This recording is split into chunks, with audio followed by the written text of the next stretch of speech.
The story is told of a beggar who stopped a lawyer on the street in a large southern city and asked him for a quarter. Taking a long, hard look into the man's unshaven face, the attorney asked, "Don't I know you from somewhere?"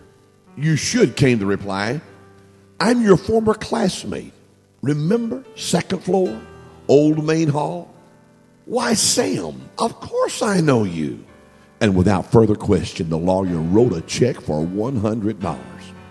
"Here, take this and get a new start. I don't care what's happened in the past. It's the future that counts." And with that, he hurried on. Tears welled up in the man's eyes as he walked to a bank nearby. Stopping at the door, he saw through the glass well-dressed tellers and the spotless clean interior. Then he looked at his filthy rags and said, "They won't take this from me. They'll swear that I forged it," he muttered as he turned away. The next day the two men met again.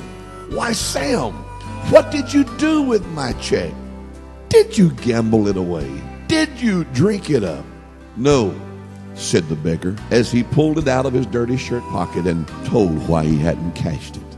"Listen, friend," said the lawyer, "what makes this check good is not your clothes or your appearance, but my signature.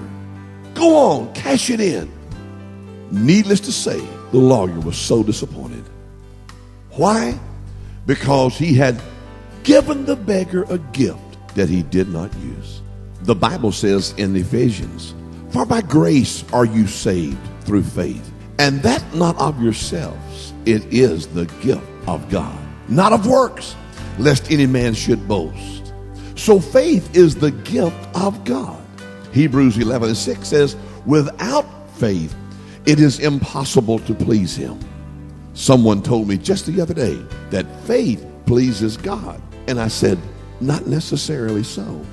It's not merely the faith that pleases God, because the only faith that we have was his first.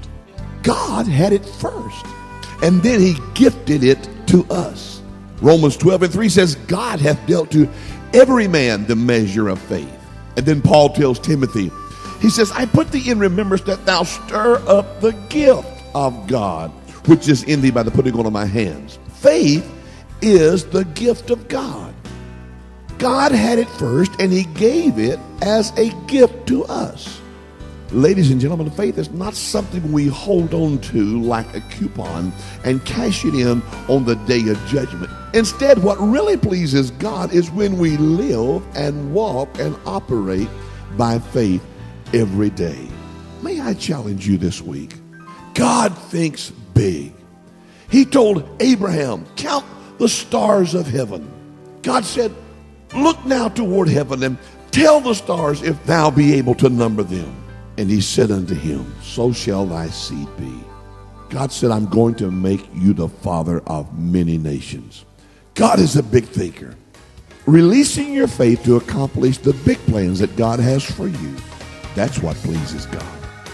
This is Pastor Arthur Ward reminding you God has big plans for you.